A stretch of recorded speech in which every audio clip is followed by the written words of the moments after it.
Pay attention. Sit up straight. All right, kiddos, I've heard that some of you haven't been cleaning your room. This isn't acceptable. I need you guys to wash behind your ears, eat your vegetables. Sound familiar? Right, growing up, you probably heard these rules from your parents, or maybe you're a parent and you've even given your kids some of these rules. I know in my house, we only had one rule written in stone. It was that you couldn't date until you graduated high school. And I, like any teenager, of course, broke this rule. And this is the problem with rules, right? Is that we're human and we mess up. Parents often use rules as these external tools to produce some desired behavior. But today I want to encourage you parents, advise you, don't give your kid rules. Now, before you get upset with me, you got to hear me out, okay? Because I believe the parent-child relationship is the most influential connection in a young person's life. So in order for us to raise up a generation that's going to carry out these innovative ideas we've been talking about today, we're going to need better parenting. And not just any type of parenting, parenting to empower. Parenting to empower is intentionally equipping your young person to impact the world around them. Now, as cliche as that sounds, isn't that what we're trying to do, parents? Add value to your kids so they can add value to the people around them? Parenting to empower, it cuts to the heart of parenting, values. We've heard values talked about several times today. It's what's important to us, it's what matters, reflected what we spend our time doing, what we spend our money on. We all have values, and we all make decisions based on these values. So it only makes sense that as a parent, your job is to instill values that will enable your child to make good decisions. Let's think of values like this. If I took a seed, apple seed, stuck it in the ground, all right, under the right conditions, sunlight, rain, all that stuff, the tree would come forth, right? And then maybe one day, if it's healthy, I could go pluck an apple from that tree, right? You guys understand this is pretty basic, right? Now, if I stuck an apple seed in the ground, could I ever expect to get an orange? No, that's absurd, right? Why? Because seeds produce after their own kind. Apple seeds make apples. In the same way, when you instill seeds, values in your kids, you can expect their behavior to line up with those seeds. Put in good seeds, you'll get out good behavior. And the truth is, you as a parent, you're already communicating values in everything you do.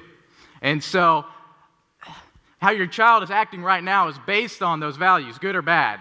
That may be painful to hear, but I want to encourage you, take some of the pressure off of you. You no longer have to make your child be good or do right. Instead, you give your attention to planting good seeds, and you can expect them to bear good fruit. The first part in this process is we have to identify our values. We have to identify what seeds are we going to plant. This means sitting down. I would do this as a family. You sit down, you talk about what really matters to us, what's important, and you write it down. I know in my family it was always clear that we valued loving people, we valued learning, education, we valued traveling. So when I was 11 years old, someone in my family had the brilliant idea to ship me off to Jamaica. Now, I'm not talking about, Sandals, Jamaica, the stuff we see on TV. I'm talking about the slums of Jamaica. I'm 11 years old, okay? Now, my parents, I don't know why they did this. I mean, I see now why, but in the moment, it was weird. But so I went, and that trip, it changed my life. And this is the deal, is that they gave me this opportunity, and they even nudged me into it, and then I saw, wow, this is really awesome. This is what I want to give my life to. And that's the deal. I'm standing before you as a product of my parents' values. Not to say they brainwashed me, all right, because if they had, I wouldn't know it. That's how brainwashing works. But that they gave me their values, and now I live from those values. They've become my values. After we've identified our values so we can communicate them, we have to have some accountability to them. And this is the big part. This is where all of us really struggle. We have to set expectations based on our values. That's what I was saying earlier. You can't expect to get an orange out of an apple seed. You have to expect apples. And so, as a parent, you set realistic expectations based on what you're helping your child do, those values that you're giving them, showing them what's important. So if little Tommy is not acting in line with his values, you can sit him down, and not in a condemning way. You see, condemnation, it puts the child down, it puts them in a hole. I'm not talking about that. I'm saying in a loving way, you sit down and say, hey, this is what you said you valued. This is what we said we expect based on that. So what do I need to do as a parent to help you meet that expectation? What power do I need to give to you that will enable you to meet that expectation? That's what it's about. That's empowerment at its core, is that you give your power to help your child meet the expectations. Parenting to empower. It's about values. You got to identify, you got to hold yourself accountable. I want to give you a real life value story. A few years back, my dad asked my brother, all right, this isn't my story, there's a reason for that. My dad asked my brother to clean my dad's car. And so my dad, he drives a black Suburban, so from the outside, it looks as if he values gas guzzling, right? So my brother, and my mom drives a Prius, go figure. My brother's out there, he's spraying off the gas guzzler, and he gets to the hood, and he notices some bird poop. All right, so he wants to do a thorough job, and so he gets in there, he's really got to spray it off, gets the job done, runs inside. Come on, Dad, come look at the masterpiece. So that's how he talks too. Come look at the masterpiece. And so my dad goes out there, he's looking at, man, it's looking good. Then he gets to the hood. Seems there's been some casualties. In the Great War between the bird poop and the hose, it seems like the hood has lost some paint. Yes, it looks like someone's taken a nail and just etched some zigzags in the hood. Now, my dad, like any man, would be upset about his car. So in this moment, he's got a couple responses to my brother's transgressions. Not mine, my brother's transgressions.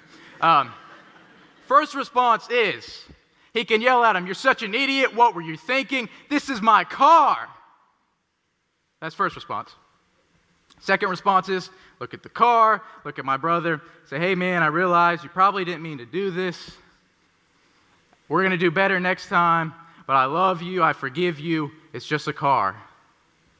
All right? The first response, what does it say? It says, I value this car more than I value you. I care about your work and your performance more than I care about who you are.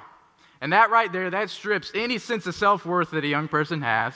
And it leaves you walking around with doubt. Hey, maybe possessions do matter more than me, and maybe my work is more important than who I am. Second response, that gives the child power. It shows grace, forgiveness, and says, hey man, you can do better. You know, you messed up, but I'm going to help you do better. And so today I stand before you, I realize I can't give any value to this world if I don't got it, if I don't have it. Let me ask you this. Where am I going to get value? Where am I going to get this worth? Because I'm going to get it. And if I'm not getting it at home, I'll go look for it somewhere else till I find it. And you as a parent, you have a perfect opportunity to be the source of your child's value. How awesome is that? What an incredible, amazing thing. So parents, on behalf of young people today, we need you to empower us. We need you to give us good values, guide us in our decision making. We need you to value us. But most importantly, we need you. Thank you.